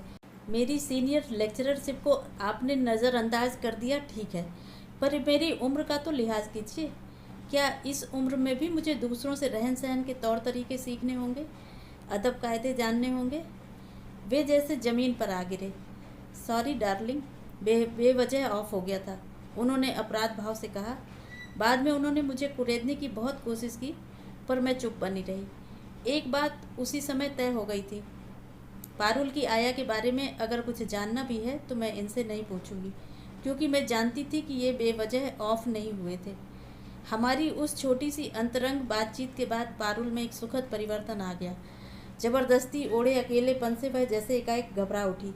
मैं किचन में होती तो मेरे इर्द गिर्द मंडराती रहती, अपने कॉलेज की, अपनी सहेलियों की बातें सुनाती, लेक्चरर्स की नकलें उतारती। मैं सुनती और सोचती कि कम से कम इस काम के लिए तो माँ का घर में होना ज़रूरी है, नहीं तो बच्चा किसके सामने अपना जमा खर्च खोलेगा, किसे अपनी विजय गाथा सुनाएगा, किससे अपनी व्यथा कथा कहेगा। अगर कोई सुनने वाला ना हुआ तो तरस जाएगा बेचारा। पारुल भी तो तरस गई थी। उसके मन में कितना कुछ जमा हो पाया था, वही तो धीरे धीरे बाहर आ रहा था। मन का भार हल्का होने से उसके चेहरे का संतप्त भाव भी बिला गया था। एक अपूर्व कोमलता से उसका मुख उद्भासित हो गया था। जब कुछ करने को नहीं होता तो हम दोनों ताश या कैरम खेलने बैठ जाती। रामधन काका हमें चाय और पकौड़े बनाकर देते जाते। एक दिन पारुल ने पूछ लिया, आप रामधन को काका क्यों कहती हैं? बुजुर्ग हैं ना, फिर इस घर के पुराने नौकर हैं, नाम लेना अच्छा नहीं लगता। मुझे ये बातें किसी ने क्यों नहीं सिखाई? सिखाने के लिए घर में कोई होना तो चाहिए। क्यों नहीं थे? इतने सारे लोग थे, जिस तिस बात पर डांटते रहते थे, पर कायदे की बात कभी किसी ने नहीं सिखाई। दूसरे ही क्षण उसके चेहरे का तनाव कम हो गया। बोली, रामधन, मैं भी अब से तुम्हें काका कहूँगी, रामधन काका। रामधन हंस दिया। बेबी की इस सनक को उसने गंभीरता से नहीं लिया, वह लेने लायक थी भी नहीं। बरसों की आदत इतनी आसानी से छूटने वाली नहीं थी। हाँ, लक्ष्मी और रामधन से बात करने का ढंग जरूर सौम्य हो गया था, लेकिन पापा से उसकी अब तक कुट्टी बनी हुई थी। उनकी आहट पाते ही वह अपने दड़बे में घुस जाती थी। एक आध बार उन्होंने हमें साथ बैठे देख लिया था। हंसकर बाद में कहा था, युद्ध विराम चल रहा है, हाँ अब आप नज़र तो न लगाइए। एक दिन प्रसाद दंपति आ गए थे। डॉक्टर प्रसाद कुमार के दोस्तों में सबसे घनिष्ठ हैं। दोनों पति पत्नी बड़े ही हंसमुख, खुशमिजाज और मिलनसार हैं। यूँ तो पारुल कभी भी मेहमानों के सामने नहीं आती, पर प्रसाद अंकल से उसकी पटती है। वे आते ही उसे खींचकर बाहर निकालते हैं, कॉलेज के हाल चाल पूछते हैं, कभी कभी आइसक्रीम खिलाने बाहर भी ले जाते हैं। उनके बच्चों के साथ तो वह एकदम बच्ची बन जाती है। उनका गदबदा छुटकू, जो 9 साल के अंतराल से पैदा हुआ है, बड़ा प्यारा है। पारुल तो उस पर जान देती है, देखते ही लपक कर उठा लेती है। उस दिन भी पारुल ने छुटकू को देखते ही किताब फेंक दी, फिर रवि, शशि और नन्हे हनी को लेकर सीधे छत पर चली गई। उन लोगों की धमा चौकड़ी की गूंज नीचे तक आ रही थी। दीदी, मिसेस प्रसाद बोली, अब आप भी एक प्यारा सा खिलौना ले आइए। निक्की को बच्चों का कितना शौक है, देख रही हैं ना। इस उम्र में बच्चे की कल्पना भी मेरे लिए हास्यास्पद थी। संयत स्वर में मैंने कहा, घर में जो 2 बच्चे पहले से हैं उन्हें ही तो मैनेज करना मुश्किल हो रहा है, नई मुसीबत मोल लेकर क्या करूँगी? कोई मुसीबत नहीं होती भाभी, अपने आप दोनों रास्ते पर आ जाएंगे। घर में थोड़ी रौनक हो जाएगी तो इस तरह भागते नहीं फिरेंगे। और क्या, भाई साहब तो जब देखो अपने मरीजों से ही घिरे रहते हैं। दीदी, आप भी तो कुछ कहती नहीं हैं। भाभी क्या कहेंगी, काम जो इतना फैला रखा है, समेटने में देर तो लगेगी। उस वक्त तो समय काटना एक समस्या थी, अकेला घर काटने को दौड़ता था, इसीलिए बेचारा अपने को उलझाए रखता था। मैं दोनों की बातचीत तटस्थ भाव से सुन रही थी कि एकाएक पूछ बैठी, आप इन लोगों को कब से जानते हैं डॉक्टर? कब से मतलब? हम लोग तो साथ में पढ़े हैं। तब तो आपने पारुल की मम्मी को भी देखा होगा। हाँ, मैंने तो देखा है, पर शायद संध्या ने नहीं देखा। क्यों डार्लिंग? हाँ, हम लोगों की शादी में वह नहीं थी। मैं जब पहली बार माताजी से आशीर्वाद लेने आई तो निक्की को देखा था, आया की गोद में चढ़कर घूम रही थी। तब बिन माँ की उस नन्ही सी बच्ची को देखकर बहुत दुख हुआ था। लेकिन वह आया भी गजब की थी भाभी, यह समझ लीजिए कि माँ से भी बढ़कर थी। इतनी अच्छी आया को उन्होंने निकाल क्यों दिया? यह आपसे किसने कह दिया? निकाला नहीं था भाभी, उसे टीबी हो गई थी। यहाँ घर में कैसे रखते? इलाज के लिए उसे हॉस्पिटलाइज करना ही पड़ा। कुमार ने खुद सारा इंतजाम किया था। वह जब तक ठीक नहीं हो गई, कुमार बराबर उसके इलाज के लिए पैसे भेजता रहा। उसके घर का पता जानते हैं? कुमार को मालूम होगा। नहीं, मैं उनसे नहीं पूछना चाहती। आप ही किसी तरह पता लगा सकें तो लगाइए। पता तो खैर टीबी हॉस्पिटल से भी मिल जाएगा, पर बात क्या है? मैं उसे वापस बुलाना चाहती हूँ। पर क्यों? अब तो वह बहुत बूढ़ी हो गई होंगी। निक्की को भी अब आया की ज़रूरत नहीं रही। 8-10 साल में कोई इतना बुढ़ाता नहीं डॉक्टर, और निक्की को अब भी उसकी ज़रूरत है। उसके अवचेतन में अब भी वह बसी हुई है। उसी खोने का दुख अब भी उसके मन में ताज़ा है। मैं चाहती हूँ वह फिर से यहाँ आकर रहें और पारुल का बचपन लौटा दें। कुमार राजी होगा? वह मेरा जिम्मा रहा। पहले आप पता तो लगाइए। Treat it as an urgent case, top priority. समझ रहे हैं ना? बिल्कुल समझ रहा हूँ भाभी। उसके बाद लगातार 3-4 दिन तक मैं डॉक्टर प्रसाद के फ़ोन की प्रतीक्षा करती रही। चौथे दिन वे खुद ही आ गए। वह जानबूझकर ऐसे समय आए थे जब उनके मित्र घर पर नहीं थे। मैंने मन ही मन उनकी समझदारी की दाद दी। भाभी, मैंने आपका काम तो कर दिया है, मतलब गंगाबाई का पता तो लगा लिया है, बट आई एम अफ्रेड आप उसे घर नहीं ला सकेंगी। क्या मतलब? मैं उसका पता लेने टीबी हॉस्पिटल गया था। वहाँ पता चला कि 6 महीने पहले ही उसे फिर से भर्ती किया गया है, और यह भी पता चला है कि इस बार बीमारी बहुत अगले दौर में पहुँच गई है। क्या टीबी भी रिप्लेस होता है डॉक्टर? यह तो राज रोग है भाभी। इसे चाहिए अच्छी ग़िज़ा, अच्छी देखभाल। गरीबों के घर पर यह सब कहाँ से मैसर होता है? फिर अपना कोई होता तो देखभाल करता। वह तो भाई के घर पड़ी हुई थी, वहाँ तो अपने ही खाने के लाले होंगे। गंगाबाई बेचारी तो इन असुविधाओं की आदी भी नहीं है। शुरू से बंगलों में ही रही, अच्छा खाया, अच्छा पहना है। भाभी के पीहर में भी उसके ठाठ थे, यहाँ भी उसका दबदबा था। दूसरे माहौल में तो वह जी ही नहीं सकती थी। तो क्या वह उनके पीहर से आई थी? हाँ, निक्की की देखभाल के लिए उसे बुलवा लिया था। उन दिनों भाभी बीमार चल रही थी ना। उनकी मृत्यु के बाद उसके वापस जाने का प्रश्न ही नहीं उठता था। भाभी, एक बात कहूँ? कहिए, मैंने निराश स्वर में कहा। निक्की और दिद्दा को लेकर मैंने पिछले दिनों कितने कल्पना चित्र बनाए थे। अब सब के सब मुझे मुँह चिढ़ा रहे थे। भाभी, मुझे लगता है वह बुढ़िया ज़्यादा दिन नहीं खींचेगी। Her days are numbered. अगर निक्की को एक बार उससे मिलवा लाते तो उसका जी खुश हो जाएगा। आप इत्मीनान रखिए, मैं ही ले जाऊंगा उसे। डॉक्टर प्रसाद के साथ पारुल को भेजना कोई मुश्किल नहीं था। उनसे तो पारुल की दोस्ती थी। वादे के मुताबिक वे दूसरे ही दिन आकर उसे ले गए। उनके जाने के बाद मैं अपने दिवा स्वप्नों में खो गई। पारुल आज कितनी खुश होगी। उसे लगेगा जैसे उसका बचपन लौट आया है, और जब उसे पता लगेगा कि उसकी बिछड़ी हुई ममता से पुनः मिलवाने के लिए मैंने ही पहल की है, तो वह कृतज्ञता से भर उठेगी। मन का सारा कलमश धुल जाएगा। प्रसाद अंकल उसे यह भी तो बताएंगे कि दिद्दा के इलाज का सारा पैसा पापा उठा रहे हैं, तो फिर वह पापा को भी माफ़ कर देगी। और उसके पापा, वे भी तो कितने खुश होंगे। इस मधुर षड्यंत्र की मैंने भनक तक न लगने दी थी। अब पता चलेगा तो सिवा प्रशंसा के कुछ न कर पाएंगे। उन लोगों को लौटने में कोई 2-2.5 घंटे लग गए। हॉस्पिटल शहर से दूर पहाड़ी पर जो था, मुझे लगा था गाड़ी से उतरकर वह सीधे मेरे पास दौड़ी आएगी, मेरे गले में अपनी बाहें डालकर कहेगी, हाय मम्मा, यू आर सो स्वीट। पिछले दिनों हम काफ़ी करीब आ गए थे, फिर भी एक औपचारिक दूरी बनी हुई थी। आज वह भी समाप्त हो जाएगी। लेकिन वह सीधे कमरे में चली गई।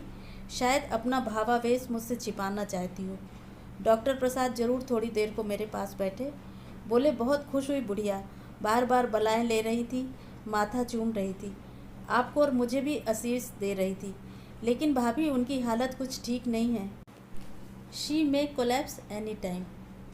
तो अच्छा ही हुआ जो आप लोग हो आए, नहीं तो ज़िंदगी भर को मलाल रह जाता, मुझे भी और बिटिया को भी। आप ठीक कह रही हैं, उन्होंने उठते हुए कहा। उन्हें विदा करके मैं गुनगुनाती हुई सीधे पारुल के कमरे में गई। मुझे क्या मालूम था कि वह मेरी प्रतीक्षा में भरी बंदूक की तरह तनी बैठी है। मुझे देखते ही फट पड़ी। क्यों भेजा था मुझे वहाँ? किसकी साजिश थी ये? बचपन की एक मीठी सी याद मेरे मन में थी, उसे भी आपने तहस नहस कर दिया। सौतेली माँ है ना आप। मेरा इतना सा सुख भी आपसे सहा ना गया और आप सोच रही कि आपने बड़ा एहसान किया, मेरी पुरानी आया से मिलवाकर बड़ा नेक काम किया। पता नहीं कितने देर तक वह इसी तरह बड़बड़ाती रही। मैं जड़ मूक बनी उसके आरोपों को झेलती रही। प्रतिवाद करने का या आगे बढ़कर उसे सांत्वना देने का भी मेरा साहस ना हुआ। उफ, मैं तो सोच भी नहीं सकती थी कि बचपन में इसी औरत ने मुझे पाला है। मुझे तो यह सोचकर भी झुरझुरी हो आती है कि मैं उसकी गोद में खेलती थी, उसके पास ही सोती थी। उसने बताया कि वह मुझे अपने हाथों से खाना खिलाती थी। छी, मुझे तो वहीं उबकाई आने लगी। उसका कमरा, उसका बिस्तर, उसके कपड़े इस कदर बास मार रहे थे। उफ, उसका दर्द मेरी पकड़ में आ गया। दिद्दा उसके लिए एक मधुर एहसास की तरह थी, पर इस मरणासन वृद्धा से उसका कहीं कोई मेल नहीं था। उसका रोग जर्जर शरीर देखकर वह कांप गई थी। उसका स्नेहिल स्पर्श उसे लिजलिजा लगा था। एक तिलस्म था जो टूट गया था और अब वह उन किस्सों पर आंसू बहा रही थी। मैं उसे समझाना चाहती थी कि पारुल, वक्त की मार किसी को नहीं बख्शती। हम सब धीरे धीरे काल के उसी अंधकूप की ओर बढ़ रहे हैं जहाँ सब कुछ विरूप हो जाता है, नष्ट हो जाता है। पर जीवन की नश्वरता का दर्शन समझने की भी एक उम्र होती है। पारुल तो अभी उम्र के उस दौर में थी जहाँ सब कुछ रसमय और रंगीन होता है। उसके लिए तो भविष्य का अर्थ विकास है, विनाश नहीं। वह इस कड़वे सच को, असुंदर यथार्थ को कैसे स्वीकारेगी? वह फिर लौट गई अपनी उसी कारा में जो उसने स्वयं निर्माण की थी। मैं फिर दूर फेंक दी गई। पहले भी हम दोनों में बोलचाल नहीं थी, पर तब इतना असहज नहीं लगता था। पर एक बार करीब आने के बाद फिर उसी स्थिति में लौट जाना बहुत क्लेशकारक लगता था। उसके पापा अक्सर छेड़ देते, क्यों, युद्ध विराम समाप्त हो गया, संधि वार्ता विफल हो गई? तो मैं गुस्से में यह भी न कह पाती कि आपकी ही नज़र लग गई। बस शर्म से सिर झुका लेती। जीवन फिर पुराने ढर्रे पर चल पड़ा था, एक रस और निरानंद। घर फिर द्वीपों में बट गया था। इस बीच कई पर्व त्योहार आए, पर कोई हमें उल्लसित न कर सका। उल्टे वे हमें और अवसाद से भर गए। 30 सितंबर को पारुल का जन्मदिन था। मैं मन ही मन कब से उसकी प्रतीक्षा कर रही थी। अच्छा खासा हंगामा करने का प्लान था, सारी तैयारी भी कर रखी थी। पारुल ने बातों ही बातों में बताया कि अरसे से उसका जन्मदिन घर पर नहीं मना है। इतने दिन तक तो वे हॉस्टल में ही थी। पिछले साल पापा को याद ही न रहा। मैंने तय कर लिया था कि इस बार इतने सालों की कसर निकाल दूंगी, पर मेरा सोचा कुछ नहीं हुआ। पारुल ने साफ इनकार कर दिया। मैंने उसके लिए एक प्यारी सी ड्रेस खरीदी थी जो उसने नहीं पहनी। उसके लिए 3 रंगों वाला नाव के आकार का केक बनाया था जो उसने नहीं काटा। उसकी सहेलियों के लिए कलात्मक निमंत्रण पत्र बनवाए गए थे जो उसने नहीं भेजे। मेरी सारी मेहनत व्यर्थ हो गई। दशहरे पर हम लोगों ने जबलपुर जाने का कार्यक्रम बनाया, उसने मना कर दिया। दीपावली पर हमने पूरे घर का रंग रोगन करवाया, पर उसने अपना कमरा खाली नहीं किया। मैंने रंगोली से पूरा आंगन पूर दिया, पर उसने झाँक कर भी नहीं देखा। घर में मैंने मिठाइयों के ढेर लगा दिए, पर उसने प्रशंसा का एक शब्द भी नहीं कहा। भैया दूज पर मैंने खास तौर से डॉक्टर प्रसाद के परिवार को आमंत्रित किया, पर उसने बच्चों का टीका नहीं किया। पहले की भांति अब वह मुझ पर फुफकारती तो नहीं थी, पर अपनी उपेक्षा से मेरे हर प्रयास को विफल कर रही थी। मेरी 4-5 महीने की लंबी छुट्टी समाप्त होने को थी और मेरा मन फिर से ज्वाइन कर लेने को हो रहा था। इस ऊब से बचने का और कोई उपाय भी तो नहीं था। मैं ईश्वर को धन्यवाद दे रही थी कि उसने मुझे समय पर सद्बुद्धि दी, नहीं तो मैं एकदम इस्तीफा देकर ही आ रही थी। ईश्वर से ज़्यादा धन्यवाद तो भैया भाभी को और अपने सहयोगियों को देना चाहिए। उन्हीं लोगों ने मुझे सलाह दी थी कि फ़िलहाल लंबी छुट्टी ले लो, और देखो इस उम्र में एडजस्टमेंट बहुत मुश्किल होता है। नौकरी छोड़ दोगी तो लौटने का रास्ता भी नहीं रहेगा। एक पारुल की बात छोड़ दी जाती तो इस घर में मुझे सुख ही सुख मिला था, पर उस एक दुख ने सारे सुख का स्वाद छीन लिया था।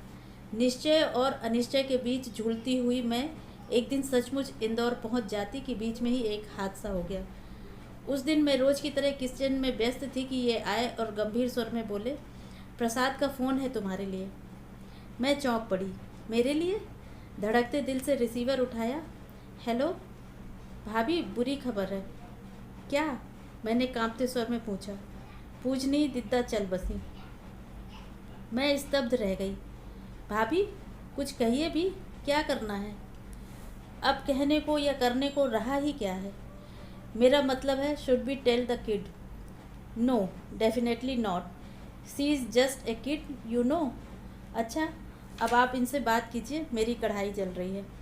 चोंगा इनके हाथ में देकर मैं भागने ही वाली थी कि इन्होंने हाथ पकड़कर रोक लिया। प्रसाद से 2 मिनट बात करके फ़ोन रख दिया और मेरी ओर मुखातिब होकर बोले। उनकी मुद्रा से मैं समझ गई कि मैं कटघरे में खड़ी हुई हूँ। जलती हुई आंखों से उन्होंने पहला प्रश्न दागा। प्रसाद ने यह खबर पहले तुम्हें क्यों दी? मुझे भी तो दे सकता था। यह बात आप उन्हीं से पूछते तो ठीक रहता। उससे तो खैर पूछना ही है, पर तुम यह बताओ, इस औरत की मौत से तुम्हारा क्या वास्ता है? ओफो, मेरा क्या वास्ता होगा? वे बस मुझसे इसलिए पूछ रहे थे कि पारुल को बताना है कि नहीं। मैंने कह दिया कि कोई ज़रूरत नहीं है। वह जब जिंदा थी, पारुल उन्हें देखाई थी बस। मैं रात में तो उस बच्ची को भेज नहीं सकती ना। पारुल अस्पताल कब गई थी? गई थी एक दिन, प्रसाद लिवा ले गए थे। पर सुझाव किसका था? मेरा था। यही सुनना चाहते हैं ना आप? अब आप यह भी कहेंगे कि यह बात मुझसे क्यों नहीं कही गई? तो हुजूर, शुरुआत तो आप ही से की थी, पर आप तो उस नाम को सुनते ही भड़क गए थे। उस समय आप क्या है सुनने की स्थिति में थे कि पारुल अपनी आया को भूल नहीं पाई है। अब भी वह उसे उतनी ही शिद्दत से याद करती है। क्या आपके पास यह सोचने समझने की फुर्सत थी कि वह अपनी दिद्दा के लिए कितनी बेचैन है? और आपकी फुर्सत का इंतज़ार मैं नहीं कर सकती थी, क्योंकि उस औरत के पास गिनती के दिन थे। आज मैं खुश हूँ कि आपकी नाराज़गी का खतरा उठाकर भी मैंने यह पहल की। आपको और कुछ कहना है? क्या कहते बेचारे, मुंह लटका कर रह गए। विजय के उन क्षणों में मैंने उन्हें यह नहीं बताया कि मेरी वह उदात्त कोशिश कितनी नाकाम रही है। मेरे आत्मविश्वास का दुर्ग कैसे भरभरा कर गिर पड़ा है। उस दिन नाश्ता किए बिना ही वे घर से निकल गए। शायद मुझे दंड देने का इससे अच्छा तरीका उन्हें याद नहीं आया। सुबह के गए, रात को लौटे। आते ही सीधे नहाने चले गए। मैं समझ गई कि दिवंगता को श्रद्धांजलि देकर लौटे हैं। अच्छा भी लगा, इतना हक तो उस गरीबनी का बनता ही था। अब मेरे सामने केवल एक समस्या थी, पारुल को बताऊं या ना बताऊं। बताऊं भी तो कैसे? वह तो मुझसे रुख भी नहीं मिलाती। इतनी बड़ी बात एकदम मुंह फेर कर तो मारी नहीं जा सकती ना। कुछ माहौल तो बनाना पड़ेगा, और इस स्थिति में यह संभव नहीं। मैं अगर ना बताऊं तो कल को वह इसी बात पर आरोपों की झड़ी लगा देगी और मुझसे और अधिक दूर छिटक जाएगी। ट्रिंग ट्रिंग, रात के सन्नाटे में फ़ोन की घंटी बजी तो मैं हड़बड़ा कर उठ बैठी। तब तक इन्होंने चोंगा उठा लिया था।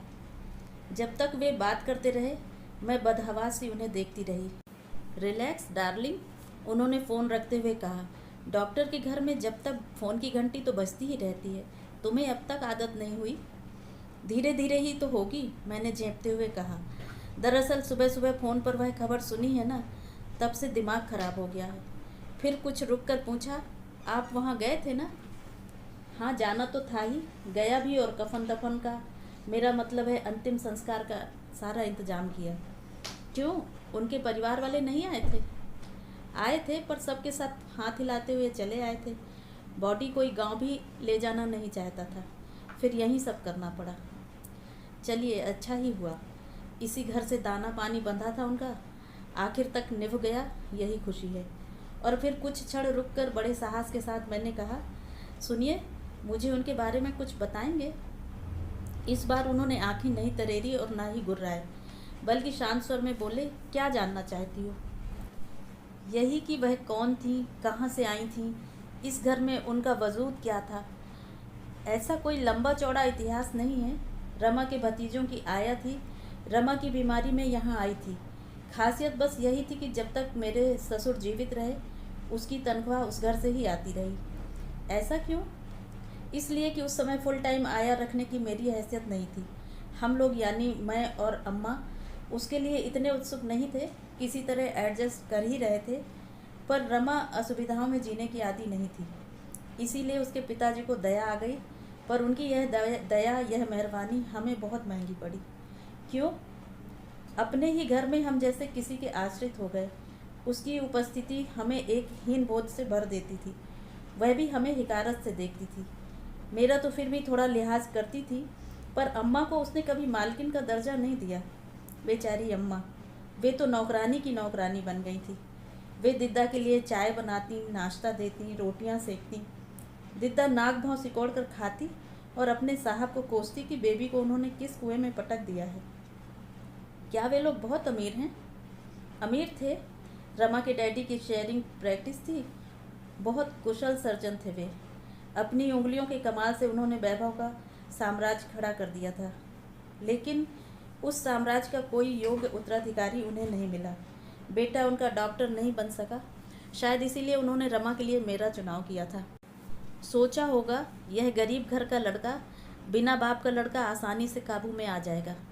मेरे पास अपना अलग साम्राज्य बनाने की कुव्वत थी।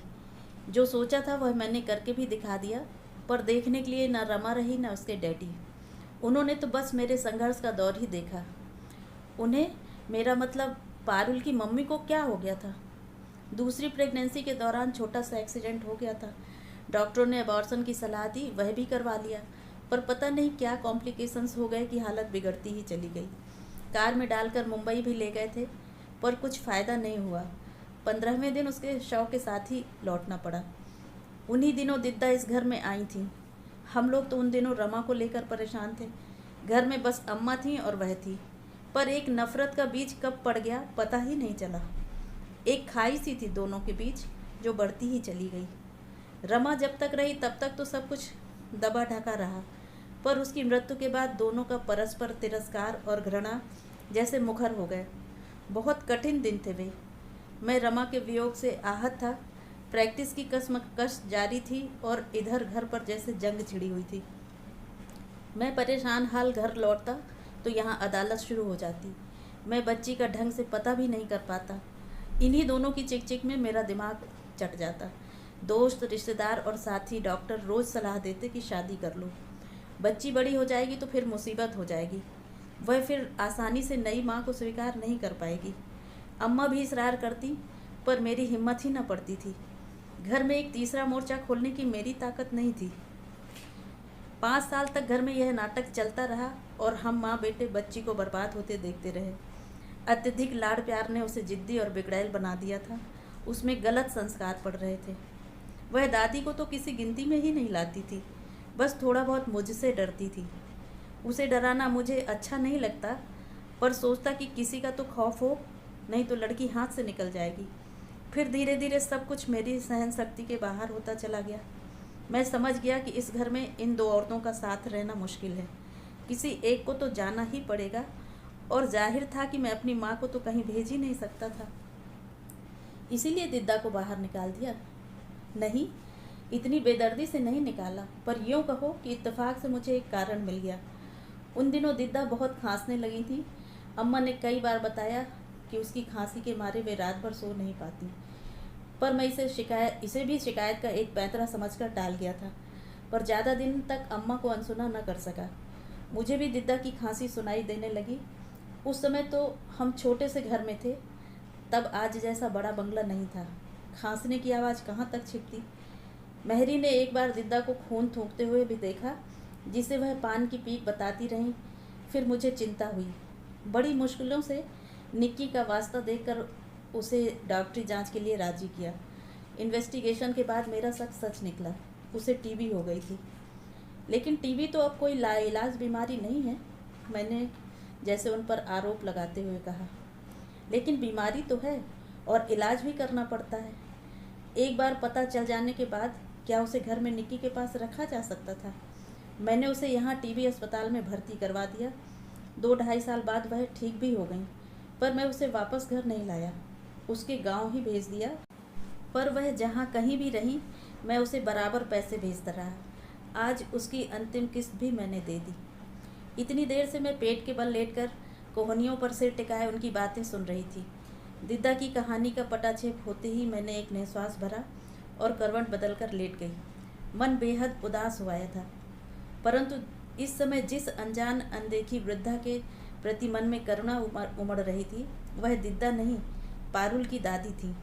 बेचारी बेटे की शादी के कैसे कैसे अरमान संजोए बैठी होंगी, पर मिला क्या?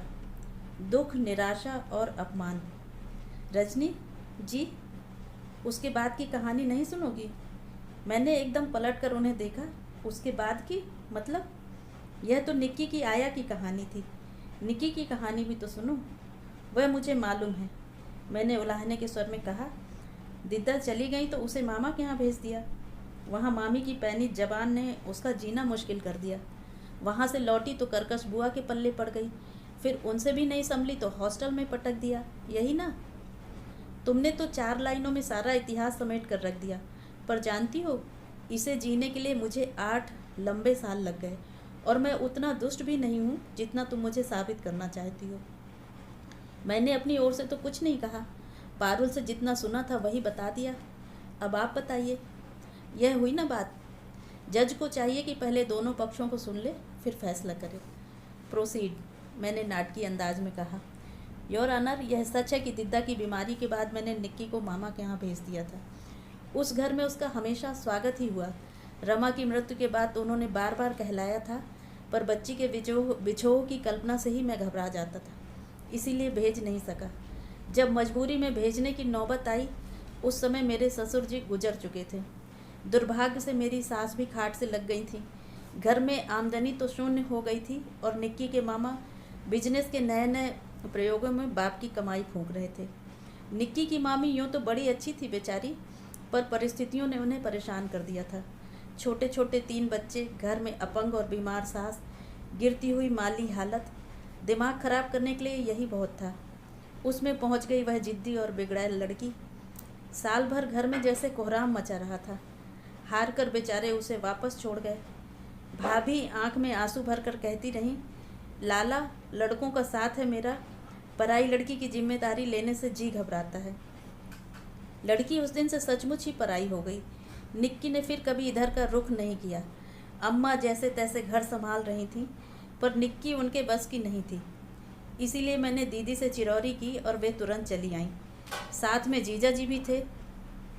वे उसी साल रिटायर हुए थे, पर आशिकी का यह आलम था कि बीबी के बगैर एक दिन भी नहीं रह पाते थे। दीदी भी उनकी रंगीन मिजाजी से वाकिफ़ थी, इसीलिए बहू बेटियों के बीच उन्हें अकेला छोड़ने का खतरा उन्होंने नहीं लिया। दीदी बहुत उत्साह में भरकर यहाँ आई थी।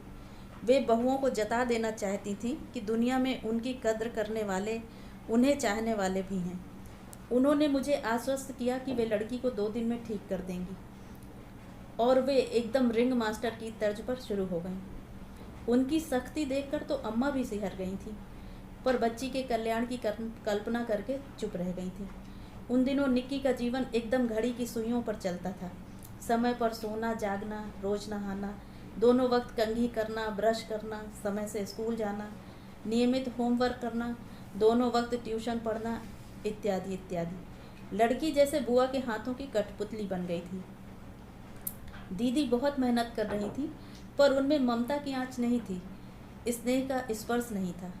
इसीलिए फिर निक्की बिदकने लगी। और क्या? मैंने उनकी चुप्पी को तोड़ा। आज समझ में आ रहा है, अम्मा ने किस मुश्किल से यह बात मुझसे कही होगी। मुझे आज भी कहते शर्म आ रही है। कौन सी बात? अम्मा अपने देवता स्वरूप दामाद के प्रति एकाएक शंकालु हो उठी थी। रसिया तो वे जन्म के थे, पर इतनी सी लड़की पर जोर डालेंगे यह नहीं सोचा था। सहज स्नेह से वंचित, लाड़ दुलार के लिए तरसती 10-12 साल की निक्की आसानी से उनके हाथ आ गई थी। वह दिन भर उनसे चिपटी रहती। दीदी देखती और सुलग उठती, अम्मा देखती और मन महसूस कर रह जाती। आखिर एक दिन अम्मा ने मुझसे कह दिया, बेटा, इन बूढ़ी आंखों में अब चौकीदारी करने की ताकत नहीं है। तू अगर लड़की को सर्वनाश से बचाना चाहता है तो किसी अच्छे से हॉस्टल में डाल दे, नहीं तो मैं सुख से मर भी नहीं पाऊंगी।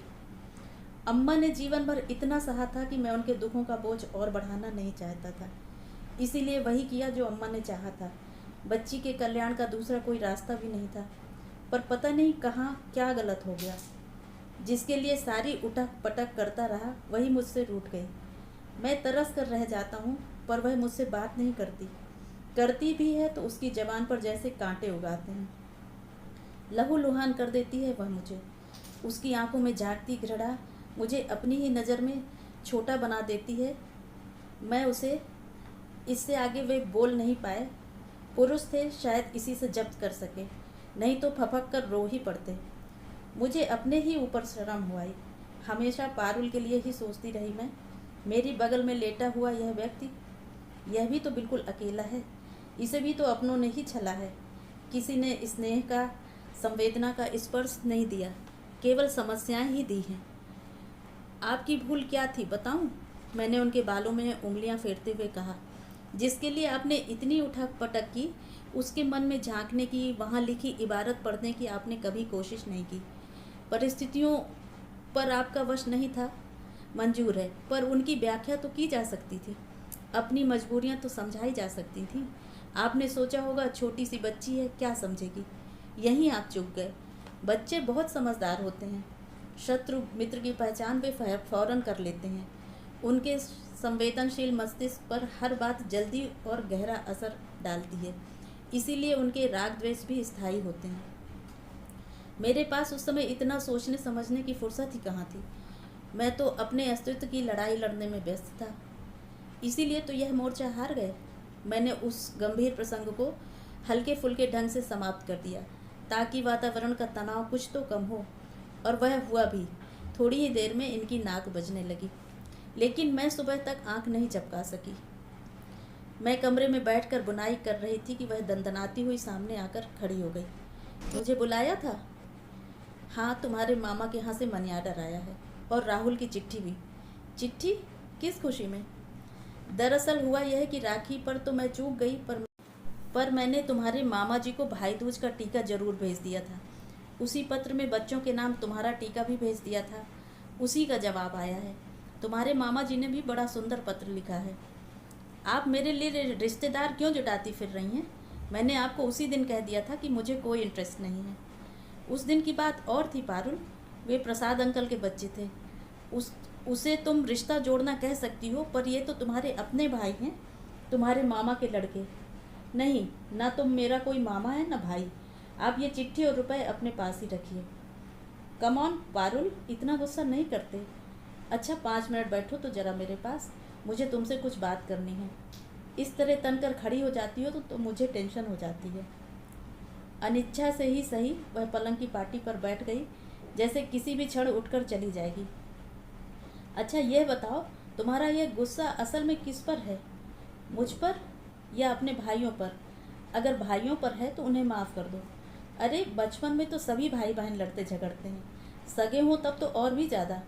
मेरी माँ कहती थी कि बचपन में जिनमें लड़ाई होती है, बड़े होकर वे भी एक दूसरे पर जान छिड़कते हैं।